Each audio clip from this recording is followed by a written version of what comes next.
All right, well, we'll go right ahead and get started here. Hello, everyone. This is Orion, Kilo Echo 7, Victor Lima Charlie. I'm part of the Mesa Amateur Radio Club. I've got Vinny, N1LQJ. Go ahead and introduce yourself. Hello, Vinny, N1LQJ. Been a hand for a while. Are we recording this for YouTube? Yep. Okay. Yep.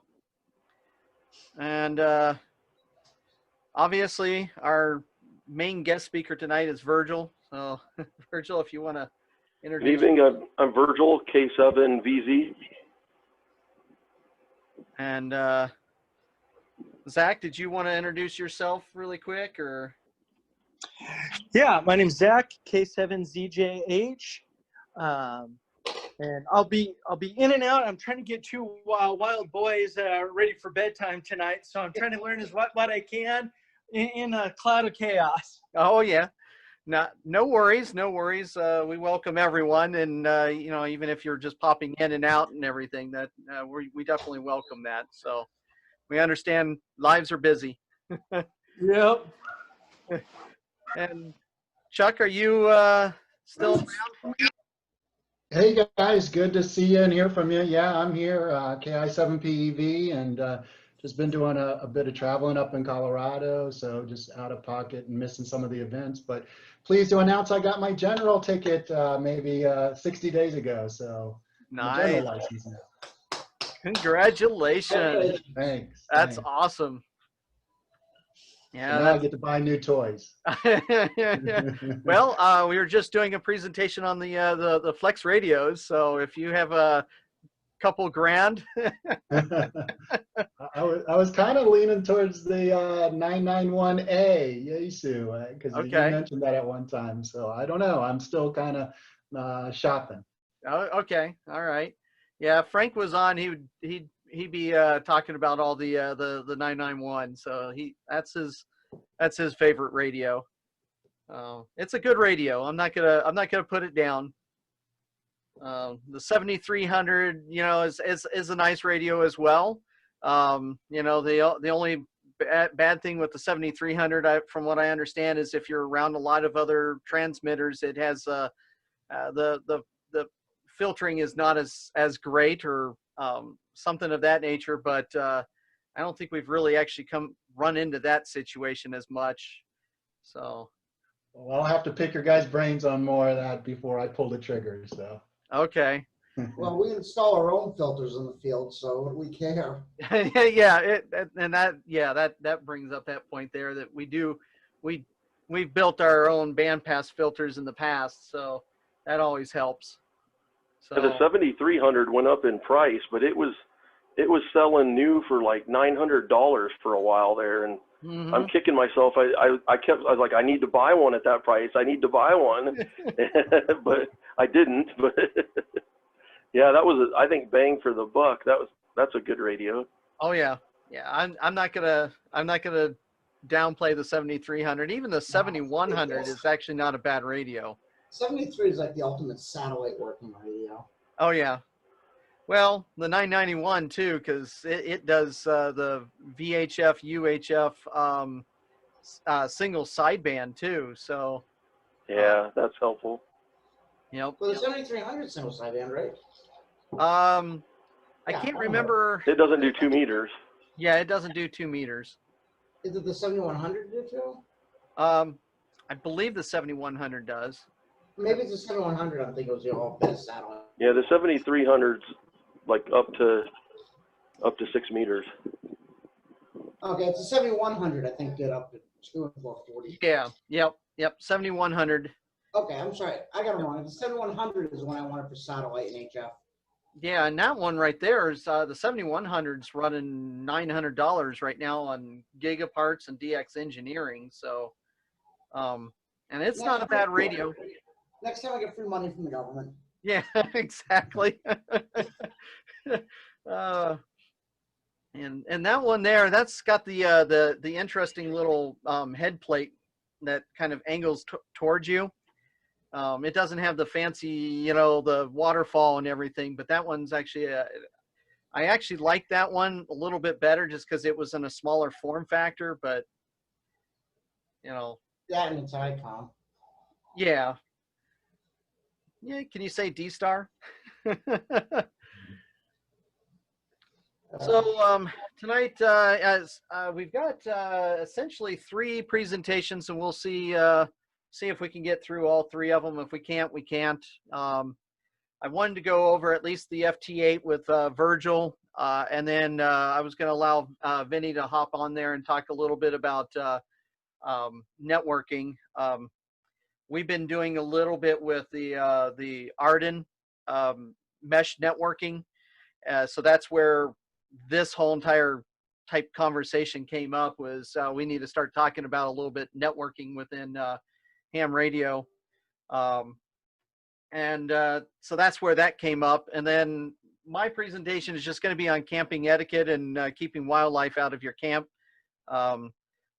I don't think Zach quite understands or knows that our club goes camping about 4 times a year. And when we go camping, we go out in the backwoods.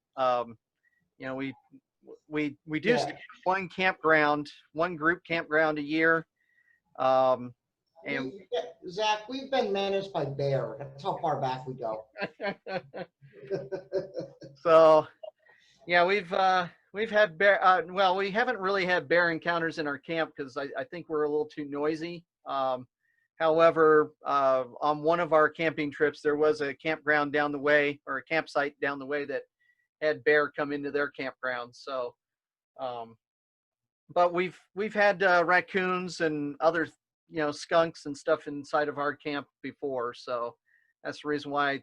Well, that weekend, we went back the following weekend, and we did have a bear encounter at the same site. Oh, so there we go. Yeah. So, anyways, it was just a cub, but it was interesting. so I'll go right ahead and turn the presentation over to Virgil. Go right ahead, Virgil.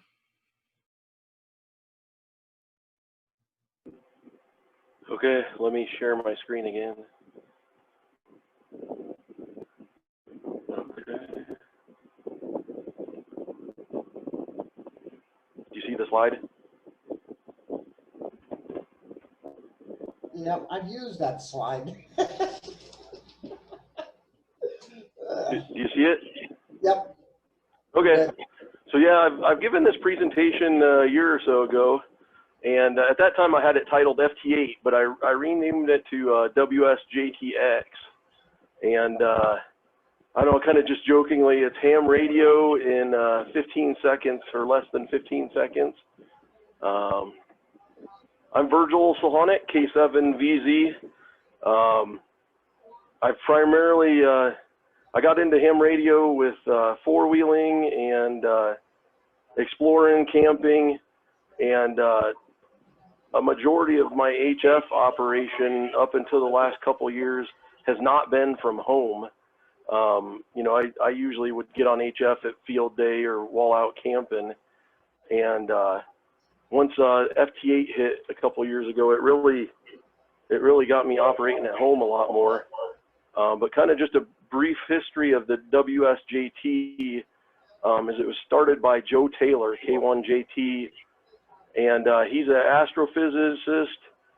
He's a Princeton professor.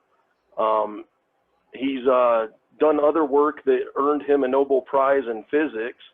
And since FT8 has come out, or even before that, he's really focused a lot on ham radio and this WSJT package, and he's won quite a few awards for being innovative along the amateur radio. So yeah, kind of if you break it down, it stands for Weak Signal Joe Taylor, is what the WSJT means, and it's become a collection of modes.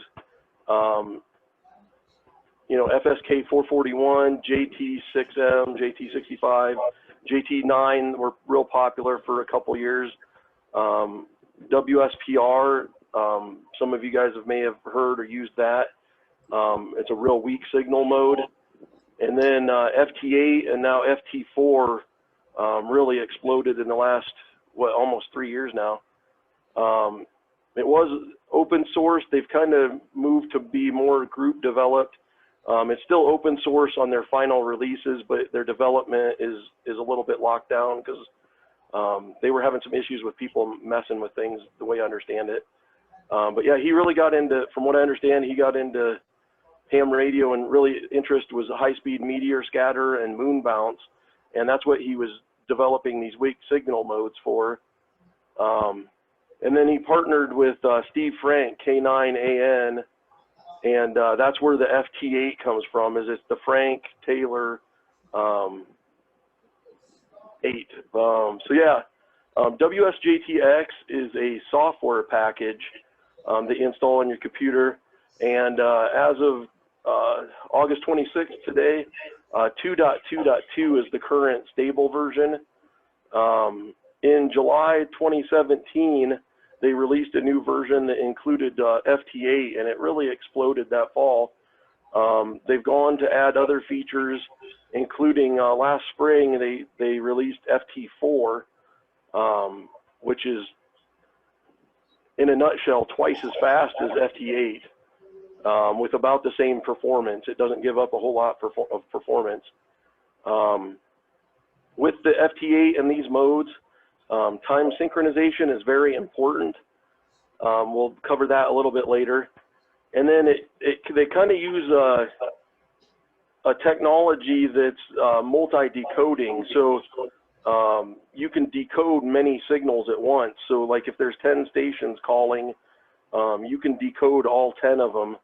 So the JT modes use that. If you've ever used PSK31, it can multi-decode, as well as similar products like CW Skimmer multi-decodes Morse code. And then part of the time synchronization, it uses an auto-sequencing QSO. So there's certain chunks that I'll show you here in a little bit that are important. So yeah, it uses a transmit-receive sequence with FT8 of every 15 seconds. So you transmit for 15 seconds, and then you receive for 15 seconds, and then you transmit. So technically, if you get into the specs, the transmission duration is actually 12.64 seconds, but to round it off, they use a 15-second window. And within that, you're sending a message length of 77 bits plus a 12-bit checksum. So the messages are short, they're fast, and you can only send so many characters that fit into this. So they've had some issues over the years with like long call signs. Some of the foreign call signs are long and then stroke, and then another country's or origination. So they've dealt with that in certain ways, but it uses 8-bit frequency shift keying. The occupied bandwidth of one transmitted signal is approximately 50 hertz. So in a 3 kilohertz sideband signal, you can fit or sequence quite a few different signals. The decoding threshold is pretty reliable to -20 dB. I think they're actually the program won't necessarily decode below -24 dB, but to the human ear, those signals, like on a sideband signal, you're really just going to hear static or noise. It really pulls the signal out of the mud. Digital mode similar. If in a nutshell, you've got to interface your radio to some sort of computer. So you need to start with the standard ham radio setup, a HF setup of a radio, antenna, power supply, battery, solar, AC power, etc. So once you've got your basic ham HF station set up, then you need a computer that runs the WSJT will install on several versions. There's a lot of guys that actually run it off of the Raspberry Pis. So you need WSJT installed. And then there's other programs like time synchronization or logging. And I'll run through some other applications. But basically, you need your WSJTX application, and then some way to connect this computer to this radio. So whether it be, just a straight audio cable interface, you can homebrew, build your own for $10 or $15, or you need some sort of, or you need some sort of way to computer control. And a lot of this is to read the frequency. You need to, your computer needs to read what frequency the radio is set to, as well as keying the push to talk. There are ways where if you have like an audio only interface without CAT, you could like set up Vox to key the radio, but you're getting a little more complex there. But if you have a separate CAT line, it makes things a lot easier. So yeah, a couple hardware examples. So and I've got some older radios set here, but like I've got a FT857. So you set that radio up, and then you need your CAT, and I've got a Signal Link, which does the audio interface to the USB. So then you basically then plug those two devices into a laptop. So radio interface computer. You could do a I mentioned the guys running off of Raspberry Pis. I'd like to pair, one of the projects on my to-do list is take my 857 with that Signal Link and pair it with a Raspberry Pi, and then instead of being at the direct station location, then have like a tablet or a laptop that then would Bluetooth or connect to the Raspberry Pi to control it. And so you could kind of remote control. I thought about like when I'm out camping, have this set up in the camper, and then I could be out remoting in back to the camper, 30, 40 feet with a tablet or laptop. Some of the newer radios, I don't have as we were discussing, like the 991. I know the Kenwood TS590, the ICOM 7300, and the newer Yaesu HF radios. Really all you need is the radio setup, and then a USB cable will handle, it'll handle both the CAT control as well as the audio. So one USB cable to a laptop or computer is doable as well. And then I'll demo here. I've got the Flex radio, which connects over the network to your computer, which then runs the smart SDR software, digital audio, the virtual serial port, and then the WSJTX program. So here's 2 years ago, I think this was, it was July of 2018, we went up to the North Rim and stayed at a campground there. So as you can kind of see in the background, I think this was my neighbors, but I had shore power to the camper here, and then the antenna was off the back. I set up a buddy pole off of a mast off the back of my camper. And so here I am running a laptop. I've got my Signal Link audio interface, as well as then the radio and the 857 and a tuner. And then I've got my power supply, so I wasn't running off a battery. I was just running AC power. And then somewhere in this spaghetti mess is the CAT. I think this is the connection for the CAT cable. So yeah, basically I got a Signal Link is one USB. The second USB is the CAT, and then I've got a USB GPS is this line for time synchronization. So then, like, here's my Flex radio setup. It really makes things a lot simpler. If the radio essentially runs on your computer, so you basically just go into the configurations and set up the virtual ports, and I'll show that here in a little bit. But the software here, this is the WSJTX software. This is another application, JT Alert, that I run. And then this is the Flex. This is basically the radio. So these talk side by side on your same screen. Let's see. So yeah, not to be a smart ass, but you know, if you're getting ready to get started in WSJTX or want to try out FT8, start by reading the manual. You know, that's not a smart aleck response. If they've put a lot of work and getting started, they have a really good manual and documentation on how to get started, how to set levels and get things adjusted properly, and you make your software talk to your radio correctly. Their website, he uses the Princeton Physics website. So this is the link where K1JT WSJTX is the site where you could go download and get the links to the latest manual, links to the latest downloads. And then for help, they have a pretty active Facebook group. They also maintain 2 email lists. One is dedicated for support and troubleshooting, and then the other one is more on the development level. When they start testing new versions or new features, you'll see a lot more. This one tends to kind of roller coaster a lot more of once they start testing new versions, there'll be a lot of activity, and then it goes dormant for a few months.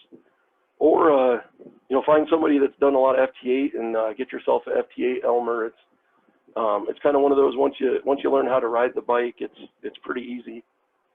So once you launch the software and have your cables and everything hooked up, you'll go into the WSJTX settings, and the first screen, the radio tab, you'll basically select your radio model. And so, you know, like here I've got the Flex 6000 selected. It connects over IP. And then, or, you know, if you had another radio, it would connect here, and then instead of the network server, you did maybe have a COM port here, or a, you know, so maybe COM 6. So right here I'm using virtual COM 6. So like on one of the other radios, you'd have one of your serial ports here, and then the baud rate, and this would all be set up. And then you're push to talk. So here I'm using virtual COM 6, and then I think it's on by default, but you want this split operation. You want it on fake it is another important thing. And then you could test. You'll get this will turn green if you get a successful connection, and then you could test. Oops, I didn't mean to advance. Yeah, so you could test once you test your cat is success, then you could test PTT, and that should send your radio into transmit mode. And then you also configure on the audio tab, like on you know, here I've got the RX1 channel and then the TX channel set for the Flex. Like on a signal link, you would, your input would be, you know, it shows up as like a USB audio codec device. You'd set that up as your receive, and then your output would, I think it shows up as a microphone or an output line out. So basically there's where you configure your audio.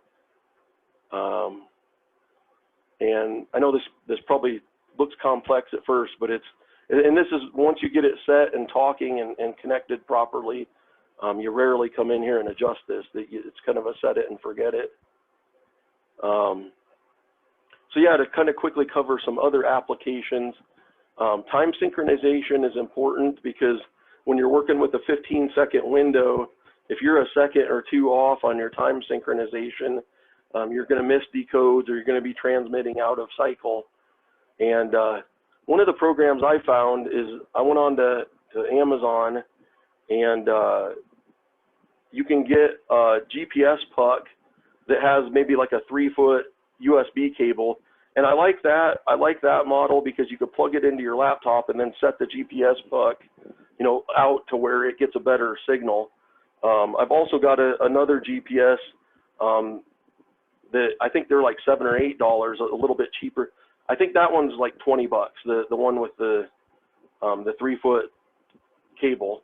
There's another one that's just like a dongle that plugs into the side of your computer.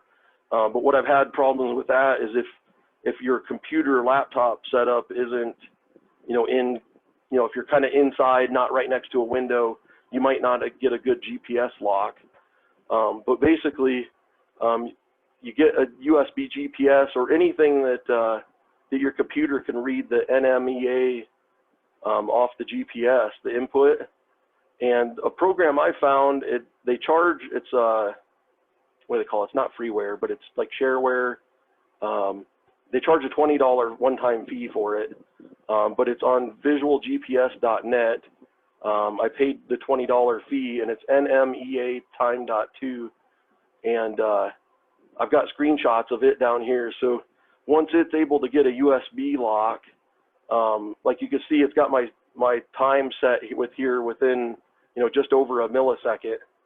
And then here's another screen that's from that program that shows my GPS status. And the other thing, like when I'm out camping or working remote, what I like about it is then it shows you your grid square as well, which is part of the configuration. So, you know exactly where you are. There's other programs that do similar functions. Dimension 4 is a popular one. And then the Mindberg is another application. I think Mindberg will work with the USB GPS as well. Both of these are free, and then they primarily work over, they need a network connection to do a synchronization. Windows or your computer has built-in time synchronization, but those only sync like once a day or twice a day, and it's surprising how quick they can fall out of synchronization. Another one is you could just manually use time.is to check your time. And like here's an example of I booted my laptop up, and you can see right off the bat I was 1.5 seconds off, and I let my GPS run for a little bit.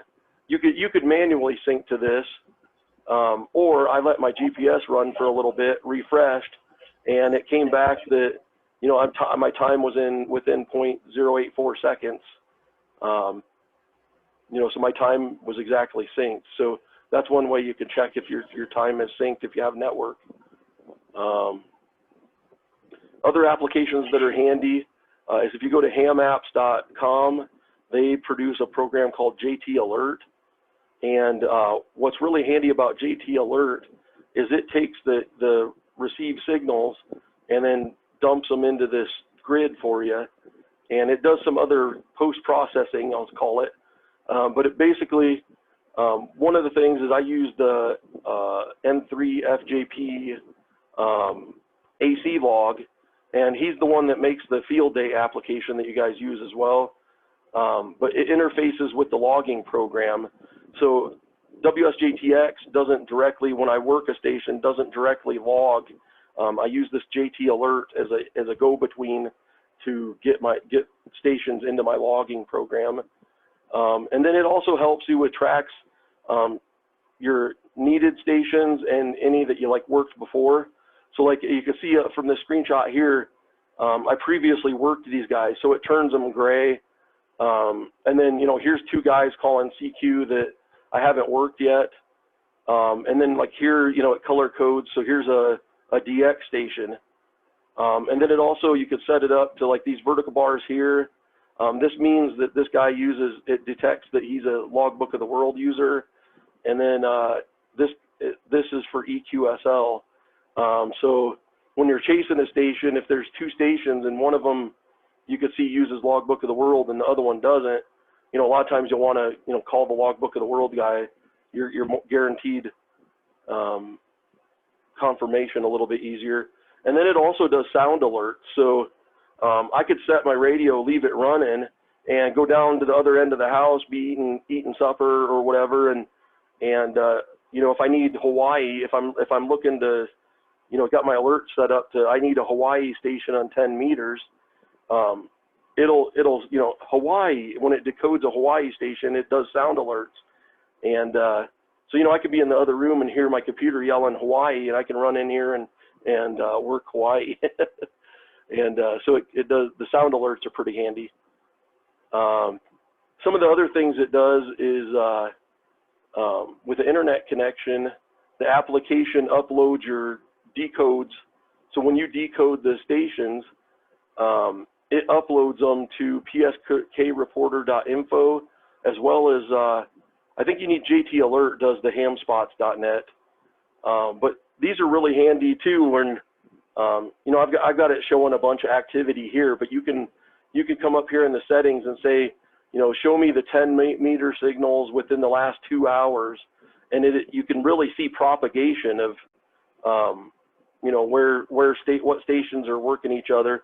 And like a lot of times I'll jump on here early in the morning and you'll see at first you'll see the East Coast guys work in Europe, and then you'll start seeing a few Midwest guys work in Europe, and then I'll start hearing Europe stations myself, or, you know, you could kind of, you'll see propagation, and they're handy apps to use.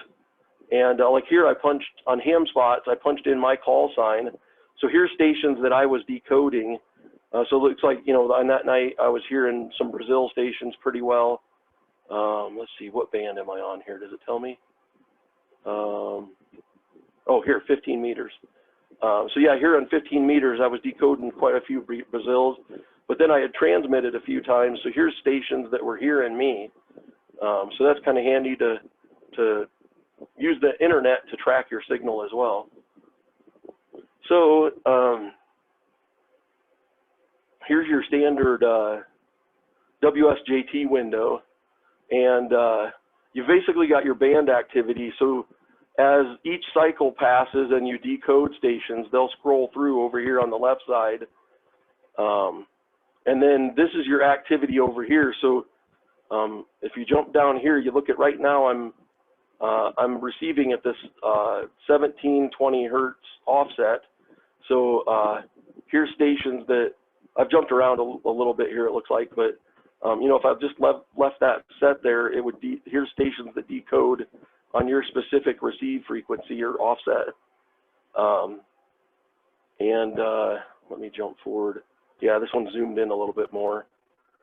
But you see the kind of the standard exchange is this NN0W called CQ, and I would have spotted him over here, probably right here. And to call him, you just double click on his call sign right here, and it'll automatically send your radio. I think it comes default when you install it as auto sequence and call first. I always leave those checked. And if you have that auto sequence, as soon as you double click on a guy calling CQ or a station calling CQ, it'll automatically generate your exchanges over here in this field. And so basically you double click here and my radio went into transmit mode. So the yellow here is me transmitting. So NN0W, this is K7VZ. He looks like he's an Arizona guy as well. So I basically, he said that he's in Delta Mike 20 or 33, and then I sent him my grid square as well. And then he comes back and says, you know, so he says K7VZ, NN0W, I received you at a -03. So that's his signal report to me. And then without doing anything at this point, then it auto sequences. So as soon as my radio decodes this red line, the next transmission, it'll send back and say, you know, Roger, I'm receiving you at a -01. So if you come back up here, the DB, so look at, I received his last transmission as a -1. So that's why it automatically sent a -01 signal report to him. And then from there, he comes back and says, Roger, Roger, 73. And then my radio says, my final auto sequence is a 73 back to him. So that at that point, it'll pop up. You can manually log the QSO, or I've got it set to where there's an option in the settings to automatically log. And you'll get a pop-up window where, you know, go ahead and log. You can add comments, and you know, if you want to add special comments or anything, and it dumps it into the log, and then you can come back over here and look for the next guy. So a lot of this is in the manual, how to set it up the first time. The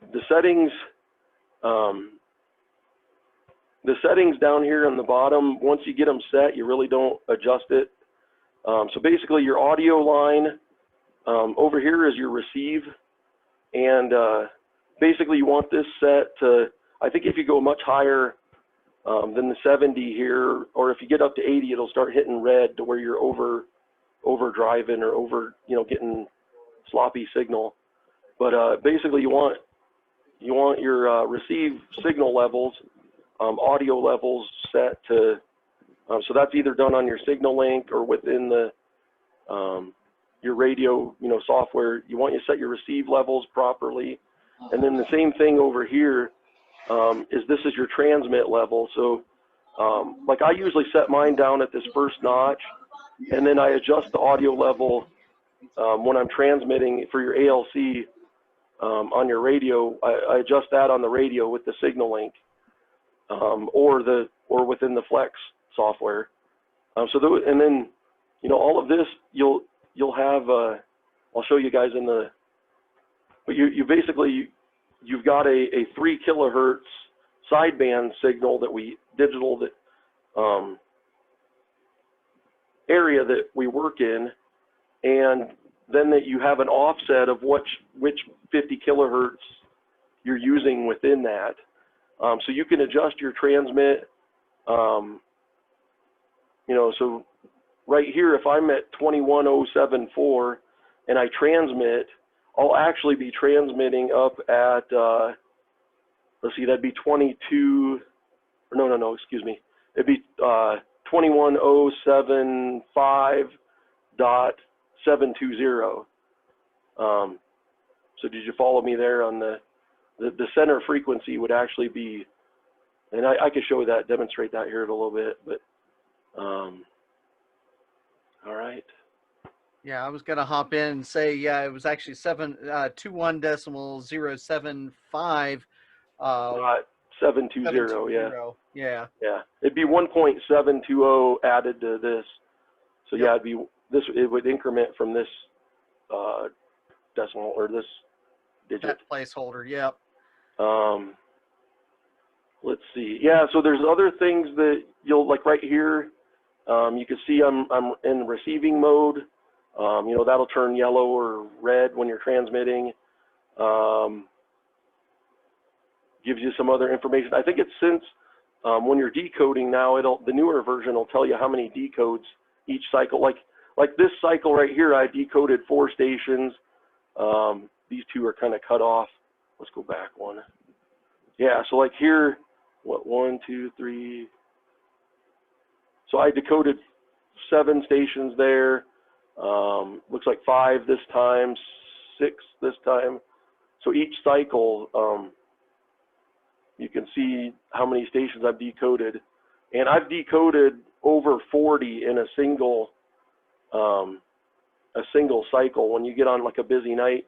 And then you can kind of see out of the 15-second cycle, right now we're 8 seconds into that cycle.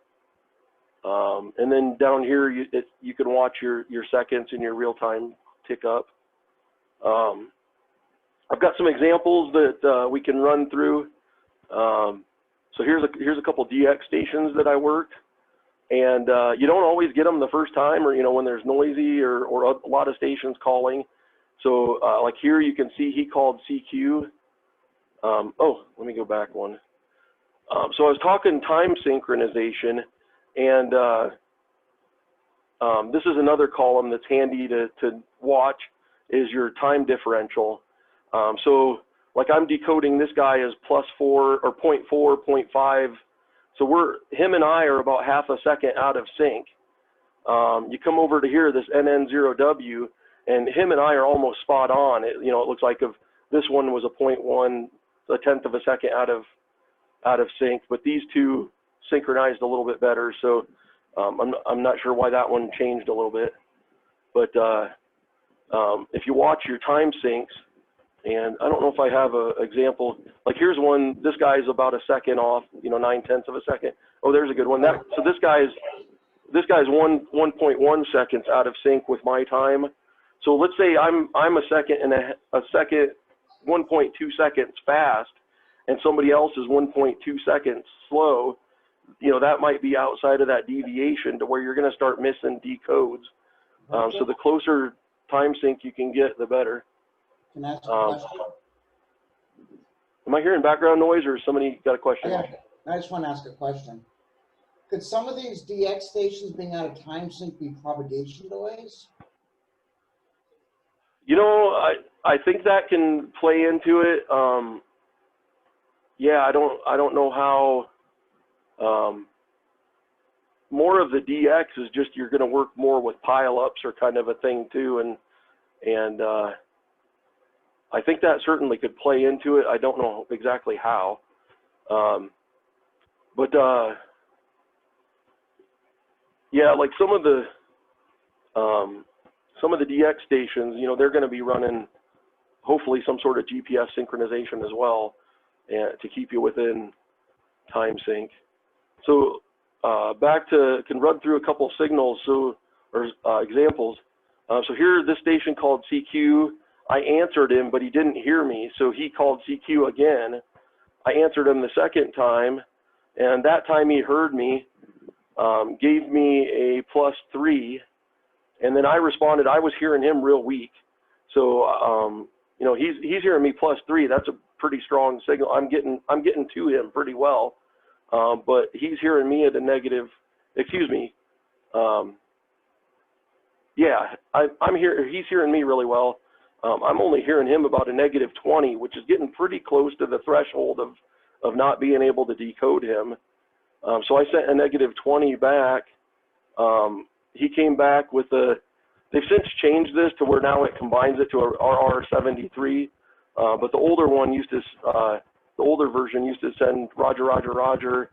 Then you would send 73, and then they would send 73.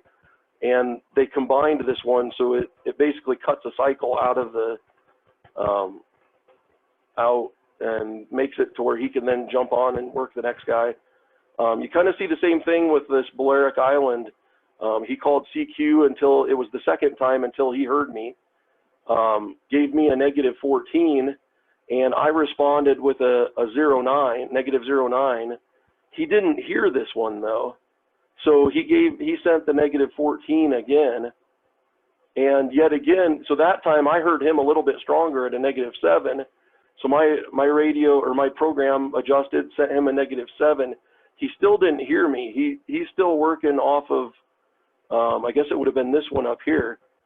He heard me at a -14. So for the third time, he sent -14, and then I lost him. He either stopped signal or responding.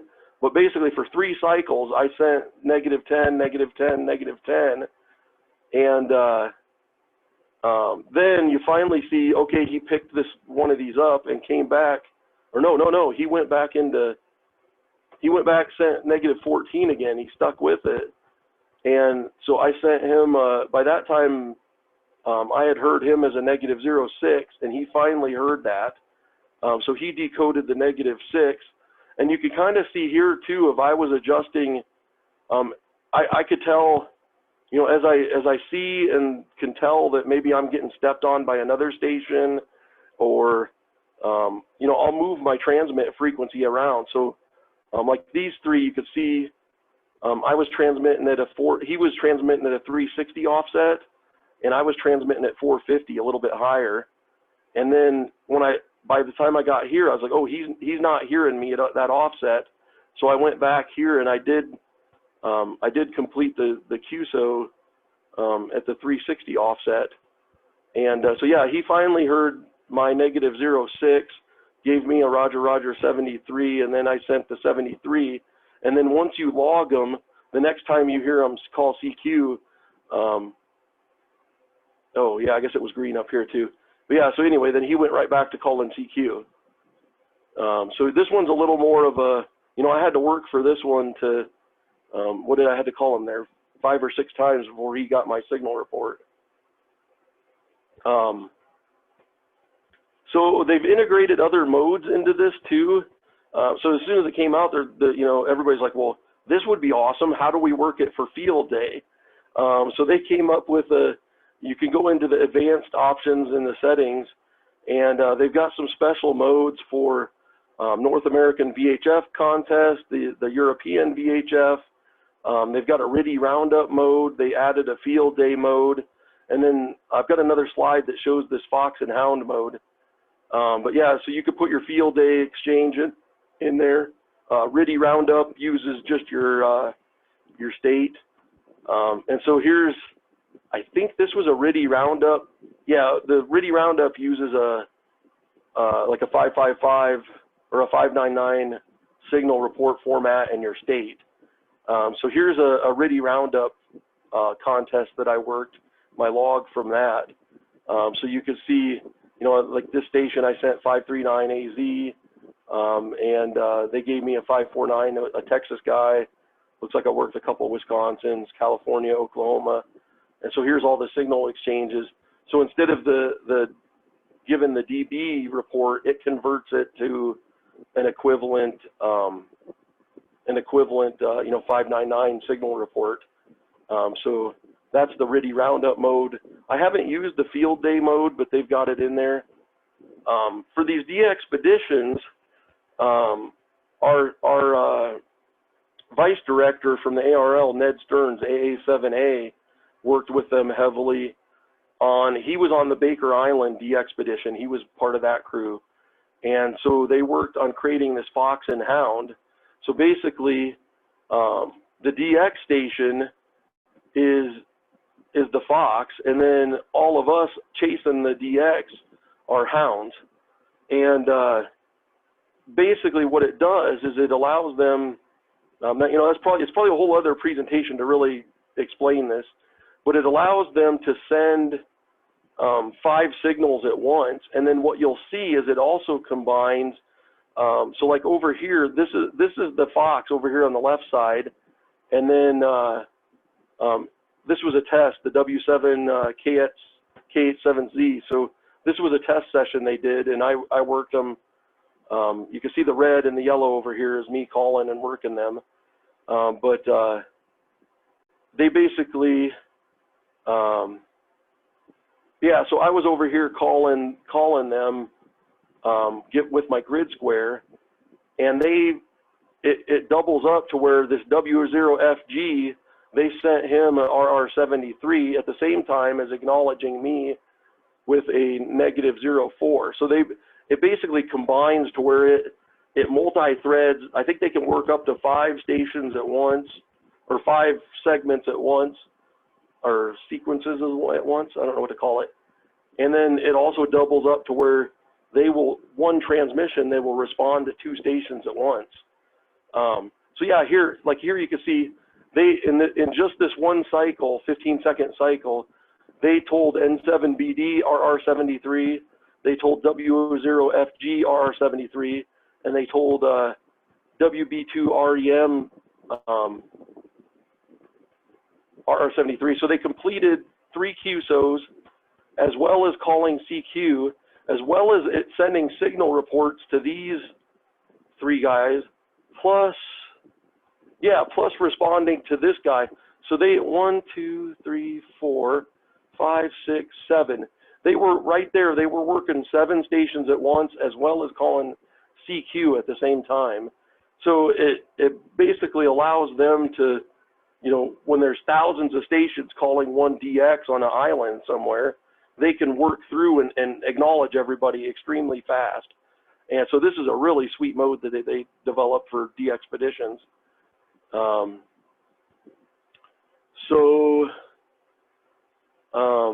Yeah, ham radio and FT8, even in a low sunspot cycle.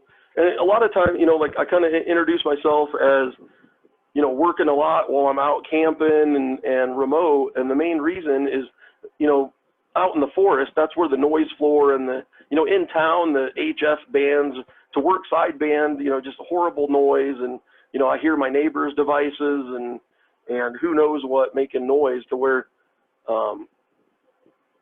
even in a low sunspot cycle, the FT8 being able to decode those weak signals really turn some dead bands into, you know, instead of hearing a lot of static, I can sit on the radio for a couple hours and work a lot of guys. And I think the other cool thing about it is it really levels the playing field. You know, you don't need a big tower and an amplifier. Everything or most of my home station, I really need to get a better antenna, but I'm using a 31-foot wire vertical antenna with 100 watts. So, you know, obviously a guy with a bigger tower and an amplifier, if I go head to head with him calling a DX station, I'm going to struggle a little bit. He's obviously going to beat me out, but with 100 watts and you know, a vertical antenna, I'm pretty much able to work most USA stations on any given day, even in horrible bands, as well as you know, knock off a decent amount of DX stations.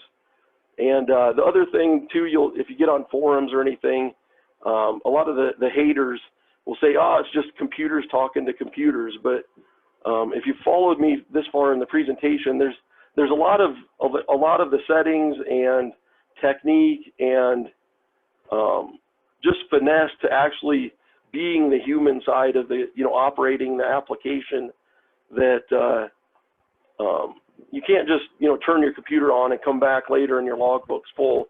You have to be here, you have to be active. And so anyway, you see a lot of people trashing on the digital mode, but yeah, it's kind of, they're kind of full of it. And I think a lot of them haven't actually tried it themselves. And another quote I pulled from Ned, he's got a couple FT8, and then he's got a really good presentation on how he helped develop the Fox and Hound mode, helped them. He said a lot of they came to him and said, what do you need it to do? And he gave them the layout, and then they went and made the application. You know, they went and designed the Fox and Hound mode. So he provided a lot of the brain power behind designing that. But a cool quote I pulled from him is he said, FT8 is a digital mode that was designed for hams with ham radio in mind. So if you look at a lot of the other modes like RIDI or even CW, those are modes that existed for some other operation, and amateur radios, we adopted them and started using them, but they weren't actually designed to be used primarily on amateur radio. So I think that's really cool to think of it from that perspective.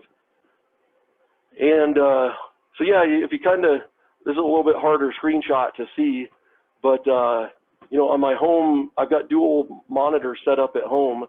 And so, you know, basically I've got if you split down the center, here's my left monitor, and then here's my right monitor. This is pretty much how I operate the mode. So I've got the radio over here on this quarter, or this half of this monitor. I've got the WSJTX application runs here in the right center. JT Alert sits right above that and gives me alerts. And then over here is my logging AC log. So here's my log application. And then here's the pan adapter, Panafall, that comes loaded with WSJTX. So these two launch together. And so I've got kind of some comparisons too of, this is one that decoding on 20 meters, it was just a madhouse. I couldn't, it was so many stations transmitting on top of each other here that I really couldn't even barely decode. And I jumped over to 30 meters, and not so many guys were there and worked them on 30 meters. So if you look here in the background, that was the Baker Island. I was able to make contact with them on 30 meters. And Ducey Island was another one. I worked them on 3 different bands on FT8. But if you go back to, you know, here's the stronger signal, you know, FT8 being put into the, you know, segmented in, you could kind of see the signals a little bit stronger. Here was that sideband signal from Ducey, and very weak. I mean, I could barely make him out. You look at, I worked them on 17 meter sideband. They were up 5. So here's my transmit. Here's where I transmitted, and you can kind of see the line. That's when I transmitted. And then here's my receive in the waterfall. But I was receiving them extremely weak. And I did make the contact with sideband, but just kind of to look at the waterfalls and see the difference. And in signal strength and reception. Another cool thing of I have worked Joe at least twice here, so worked the man himself. I think I've worked him more than that actually, but here's 2 that I got screen captures of. And the other cool thing with my, I spent a lot of money on my radio, but it has the capability to run 4 slices or 4 receivers. So just kind of showing off, goofing around, I set up 4 slices over here and then configured my computer to run 4 instances of WSJTX. So here I'm receiving 40 meters, 20 meters, 30 meters, 17 meters all at once. I've only got 1 transmitter, so I can only transmit on 1 at a time.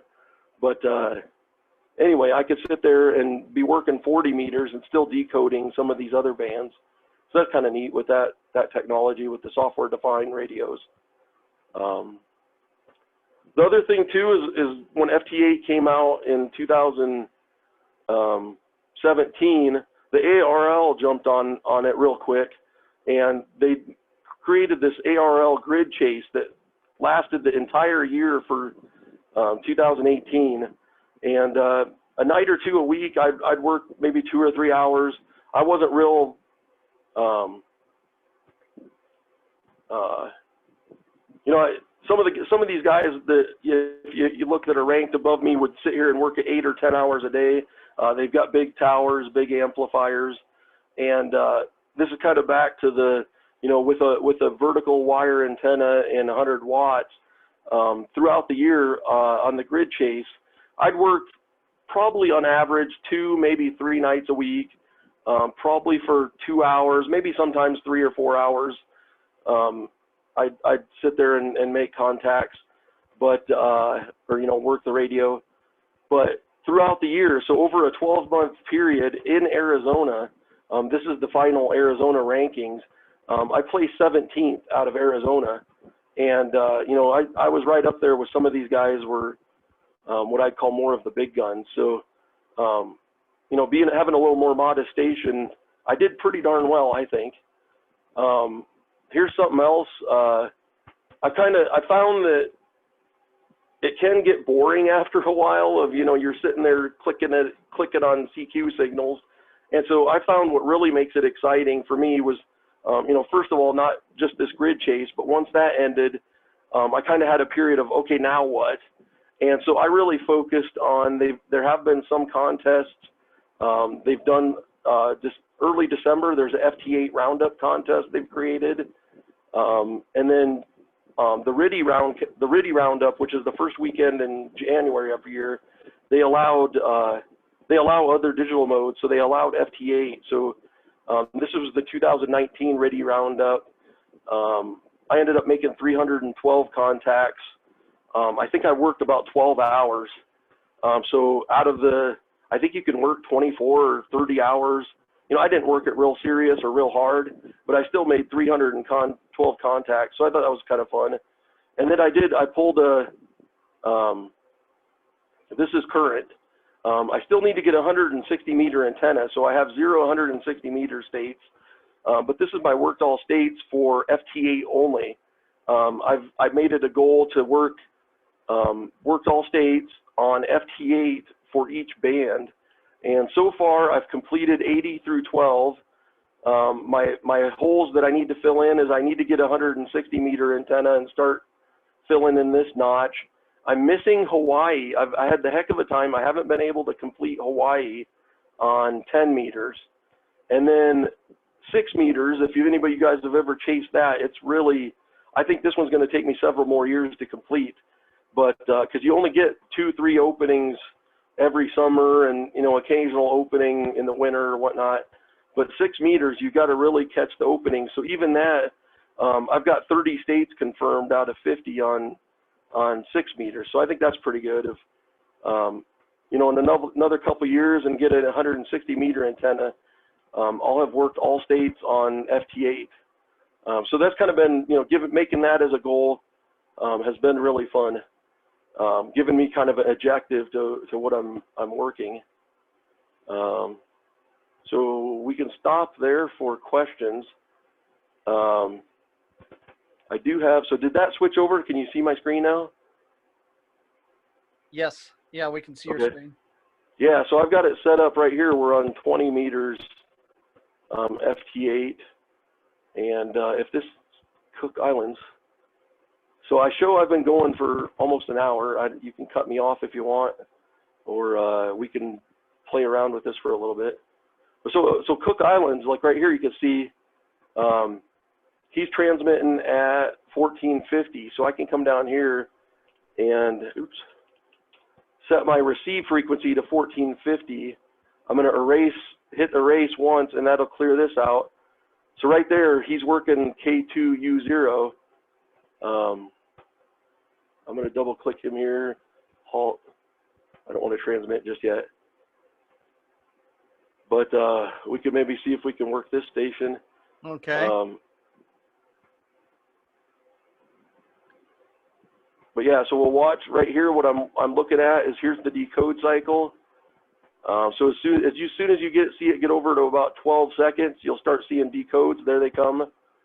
So right there, he's still working that K2U0, or no, K2UO station.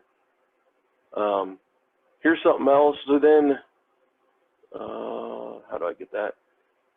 So here's your offset too. So right, as you see, we're set to 14074. So if you come over here to this graph up here on the top, 14074 would be over here on the left side of this screen. So a 1450 offset would actually be 14075.450. So right here you can see my transmit and my receive is set at the same, and it multi-decodes. So each one of these is a station transmitting. You kind of got to look at this vertical. So you'll multi-decode here.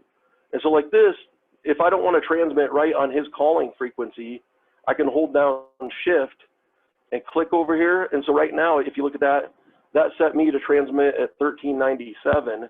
Okay. And so if I transmit right now, I'm going to be 50 hertz right below him. But because of multi-decoding, he should be able to decode me. So let's watch this for a cycle. So now what I'm going to do is I'm going to look for him sending 73, and then I'm going to jump in there and start calling him. So he's giving this guy a signal report.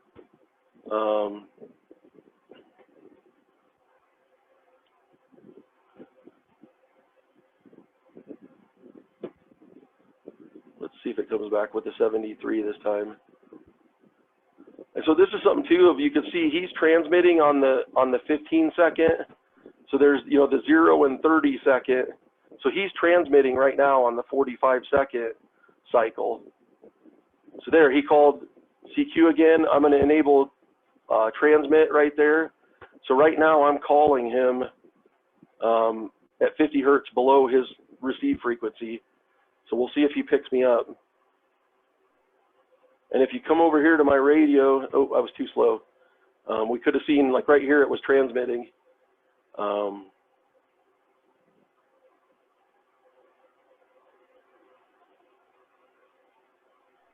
Nope, he called CQ again. I'm going to leave this enabled. So I left that, I didn't do anything. I didn't click anything there. I left that enabled. He called CQ again. It's calling him automatically. So, right now I'm hands off. I'm letting it handle the software handles the auto sequencing. Hopefully, and so here, here's things we can look at. He's 0.3 seconds off from us, so that's a good deviation. We're hearing him at a -11. Oh. And so here he answered another station. He answered a 6E station, and the software. So here you can see I'm transmitting right here about 70 watts. Oh yeah. There it went out of transmit, but since I'm working split essentially, it'll keep transmitting.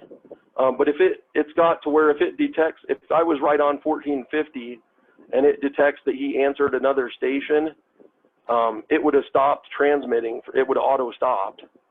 But since I'm working a split, it's going to keep transmitting right beside, because I'm not interfering. I'm on a clear frequency off to the side of him. So hopefully he just sent 73. Hopefully he decoded me this time. And let's see if I get an answer. Nope, he answered another K4 HDW. Okay, and then this is something else happened. So I've got it set to, if you do set your radio to enable transmit and walk away or something happens, it's got a runaway TX watchdog. You can kind of see down here. And I think I've got it set to 4 cycles. So right there, the runaway transmit kicked in. So basically, all I got to do to transmit again is re-enable transmit, which he sent 73 again to this station. So let's try to jump back in there.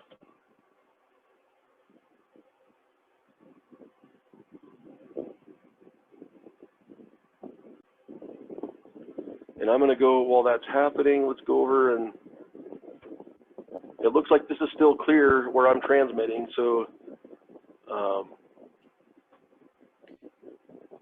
hopefully we can get him to answer. Oh, he called CQ. Okay. So yeah, sometimes you got to work for it a little bit. Okay. Would you ever maybe transmit on the same frequency as him? And that's what I was thinking, is he's not hearing us even though we're right next to it. So I can come down here and just click that up arrow. So now that took my receive frequency and synchronized it with my transmit. So next time I transmit here, now I'm transmitting right on top of 1450 where he's at. Okay. So let's let that run for a cycle.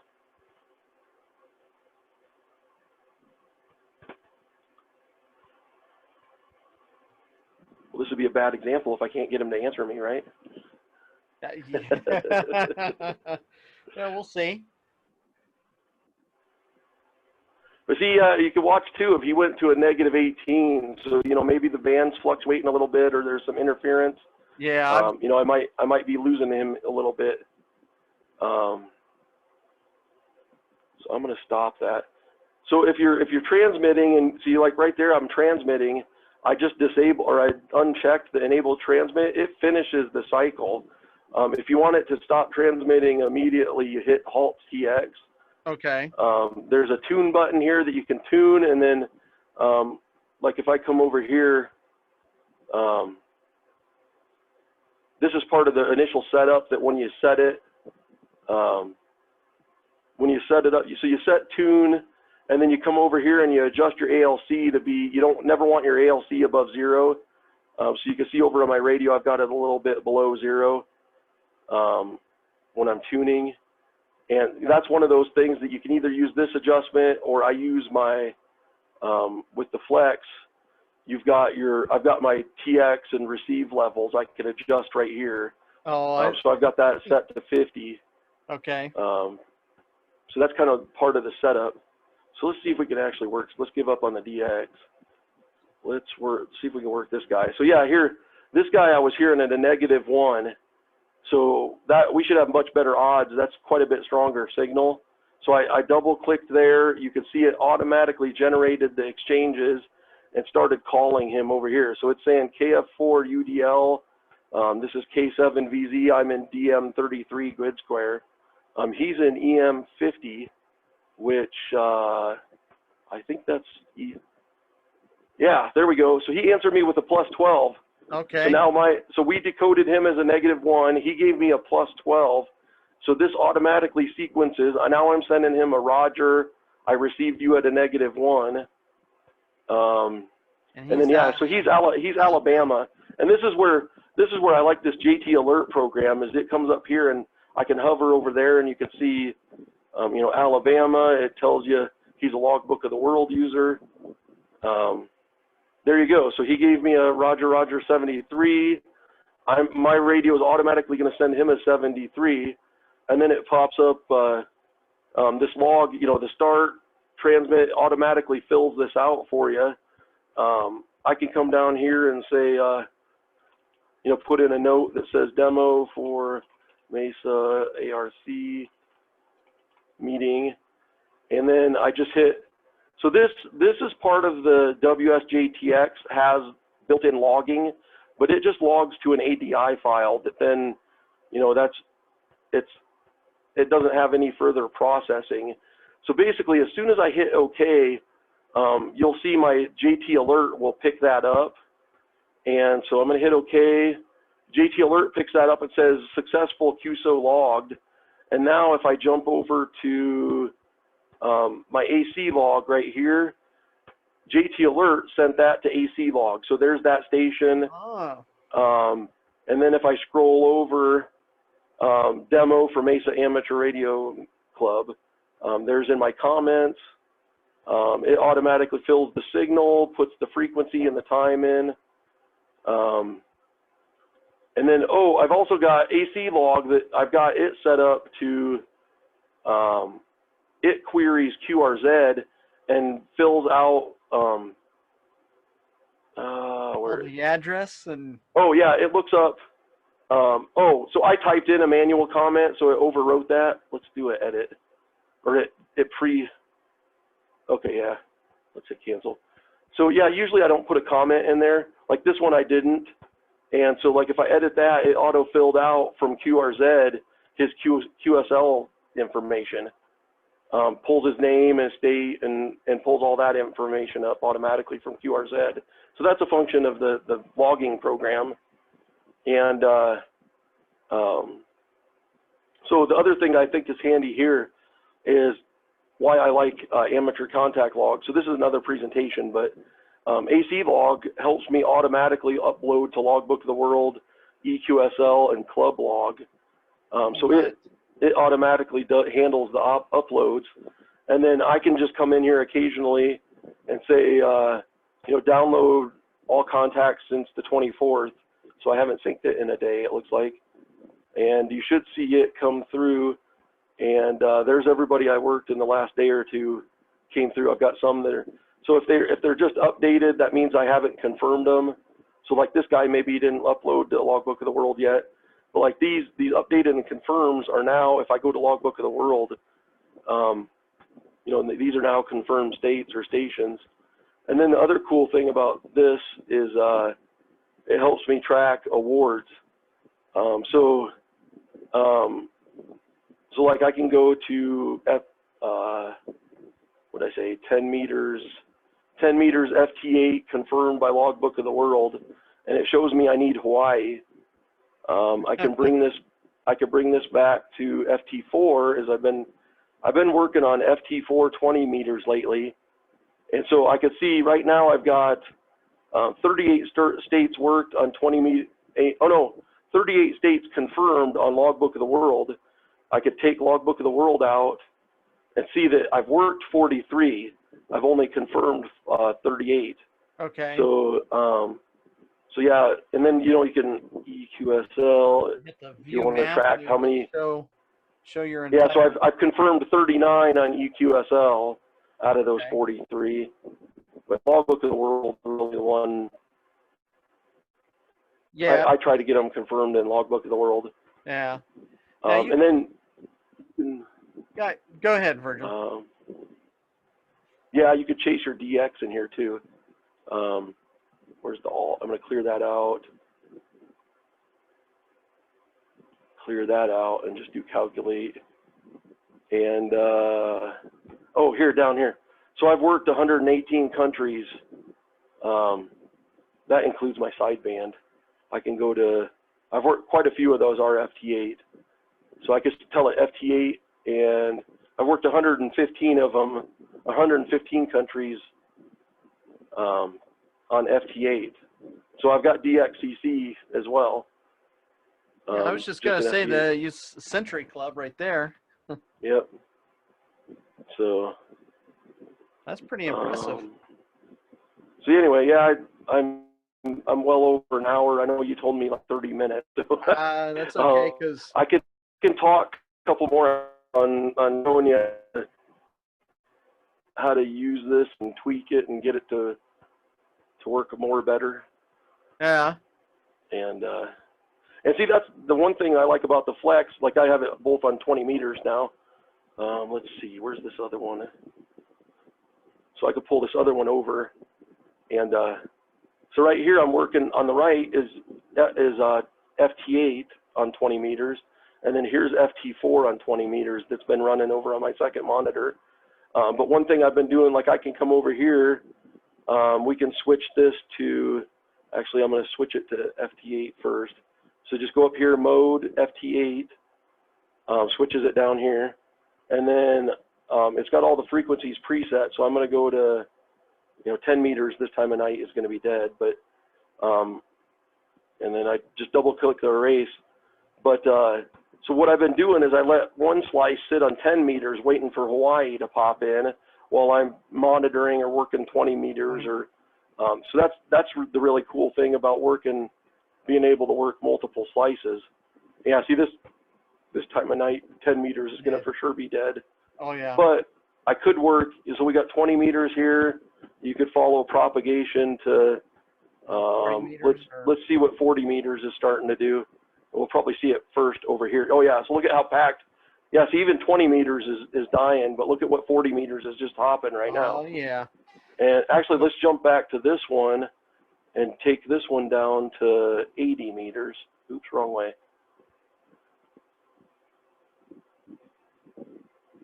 Yeah, so even 80 meters is kicking right here, about as good as 20 meters is. So, so right here, yeah, you could sit here and work 40 meters and then watch 80 meters and watch 80 meters start coming alive into the evening. So that's the pretty cool thing about that's a sales pitch for the Flex radio is right there. Look at, I decoded 2 bands at once. And then, oh yeah, so look at that. Let me drag this up. That last cycle right here, we decoded 35 stations. Over here on 80 meters, we're decoding 5. Over here on 40 meters, okay, that one we decoded 34 stations. So yeah, there's 34 stations within that 3 kilohertz width that are transmitting. wow. Each cycle. So yeah, there's 30. Yeah, we're getting 35 pretty consistently there. And then yeah, about 9. 8 to 10 over on 80 meters. Yep. It's still probably a little bit early for 80 meters. Yeah, you're getting into the minus 17, minus 19 there, so it's still a little bit on the early side. Although 40 meters, you're getting minus 8, minus 9s, so that's still not too bad. Yeah, some of these are a little weaker. Yeah, XE2W.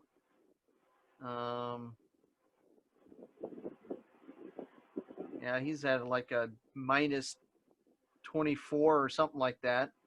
Yeah. Yeah, the reason why I was bringing this up for our club was because quite a few of us are in HOAs, and this would be a great mode to have for for example, myself. I can put up my hamstick dipole in the backyard, and nobody's going to even notice the antenna, but I could be doing this type of stuff at nighttime. Yeah, so obviously, a bigger, better antenna is going to do more for you. Yep. But you'll be surprised what it does on the the weaker antennas. It's especially if you compare it to trying to work sideband. Yeah. And there's several of those de-expeditions. Like I showed you Ducey. I worked those guys several times on FT8, and I worked them I think twice on sideband. But it was like 3 hours of listening to static to get through to them on sideband, FT8 was maybe 20 or 30 minutes and I got through. Yeah. And I, plus you work FT8 with the volume down. You don't have to sit there and listen to the static and the noise, and it doesn't give you a headache. I find it's a good multitasking mode to where I can sit and watch YouTube videos or be doing email or something, and especially with like JT Alert, where it'll scream out when it spots something, a state or a DX that I need. So I could be focusing down here on this computer, and all of a sudden, oh yeah, I need to jump up there. Let's work that guy. Spend a few minutes and so yeah, it's kind of I multitask with it a lot as well. I remember you were saying that you were, working at home and still playing ham radio. Yeah, don't tell my manager, but yeah, so I've got my work from home setups right here. And that's the same thing with if this starts yelling out something that I need, I could just turn and, you know, Quickly jump on it. work them for a minute. and yeah, especially with COVID now that I'm working from home, it's, yeah, I've been tinkering with a little bit of the radio here and there. Nice. And I just built, here, I can pull this over. So it's used parts. It's actually a 3rd gen i7 processor, but I upgraded from a laptop to I built a used parts, new to me workstation. So this has got, it's 4 cores, 8 threads. And so even running 2 incidences and the SDR plus the Zoom meeting, you know, I'm hovering in the 40% CPU. I've got 16 gigs of RAM in it. I do need to figure out, it's 1600 megahertz RAM, but it's only detecting it as 1333. So I need to do some. It might be your motherboard. I tweaked the BIOS the BIOS is set to 1600 megahertz. Oh, really? Windows is still only pecking it up as 1333. So I need to figure out what's going on there. But yeah, and then I got a 256 gig solid state drive. It's got integrated graphics, and I've got a graphics card that I'm going to plop in there that should help, especially with like this stuff. The waterfalls are graphics intensive. Oh yeah. So I should be able to put a graphics card in there and really reduce that. Take off that, you know, that should take away some of the CPU load. Yep. But I just set this up in the last week, and I've been trying to benchmark it with the integrated graphics first. And so anyway, yeah, that's I wanted to benchmark it real hard with this first, then add that and see how much benefit it adds. Okay. But yeah, I think especially when you're with the waterfalls, because that was on my laptop, to get that to function, I was having to minimize the smart SDR window. Otherwise, my CPU utilization would max out. Oh yeah. And I only had 4 gigs of RAM in the laptop as well, so it's an old like 10-year-old dual core with 4 gigs of RAM, and okay. It worked for a long time. I've been using it for 3 or 4 years, and with the Flex. And it finally got to where I was like, yeah, I'm just maxing this thing out. All right. Anybody else have any questions for Virgil? Yeah, I've taken up enough time. We'll let you get to another topic.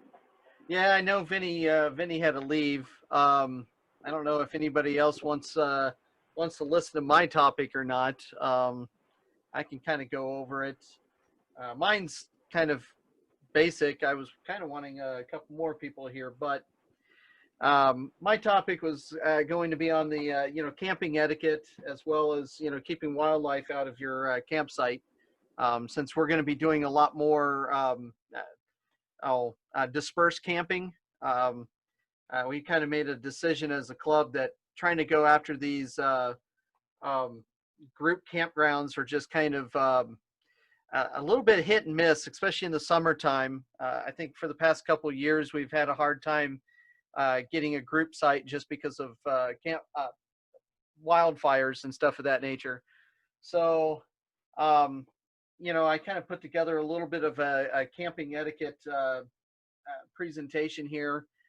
It kind of pertains to basically being in a campground, but the first thing is leave no trace.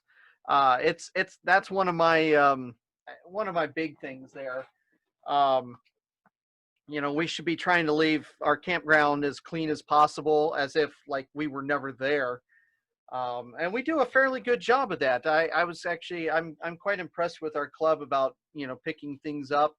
Occasionally we'll forget something, and somebody will go over and actually pick it up.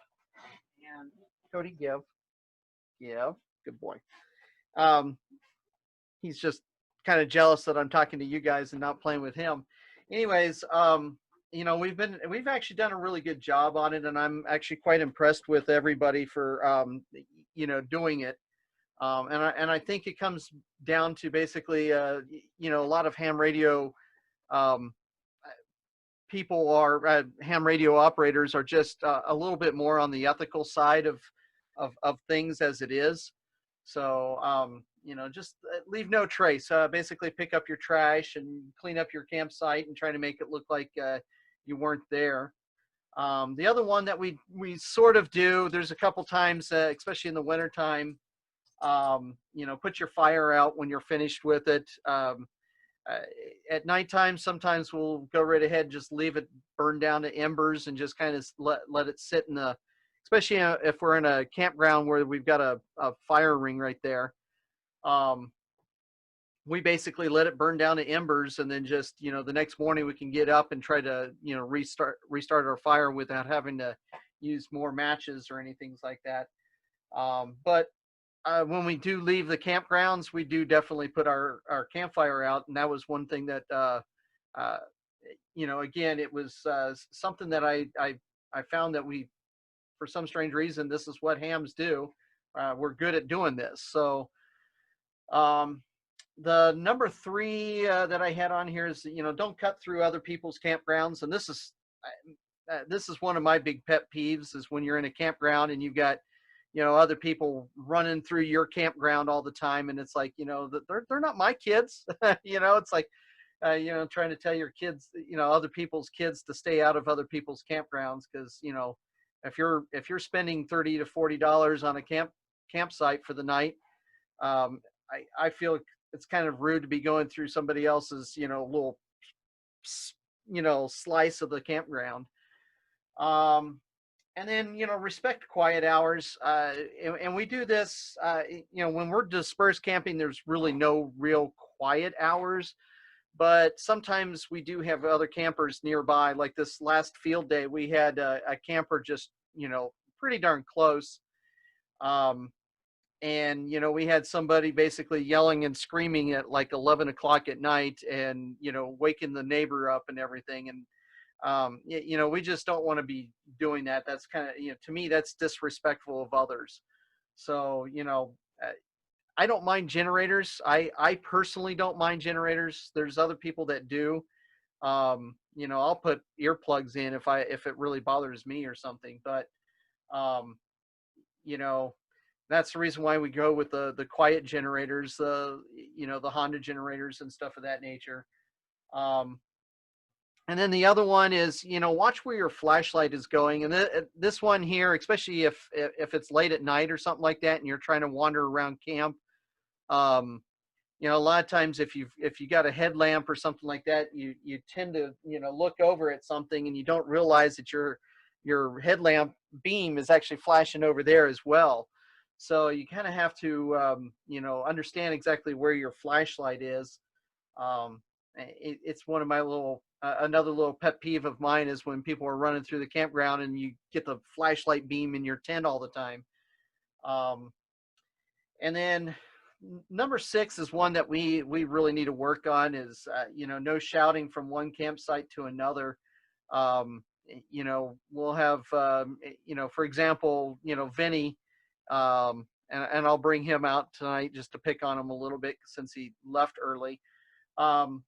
You know, he'll be like sitting over there in his little campground and he'll shout out over towards me going, "Hey, you know, Orion, I got this," or something like that. You know, just kind of, you know, sometimes we get overzealous, you know, get proud of ourselves. Hey, we made a contact with Cuba or something like that. And, you know, that's, you know, something to be celebrated at. But at the same time, it's like, okay, let's just either walk over to the other campground and talk with them, or, you know, basically get on the radio. I mean, almost all of us are carrying HTs now. So, you know, just tune up to our admin channel and just basically stay right there and just, you know, call to each other.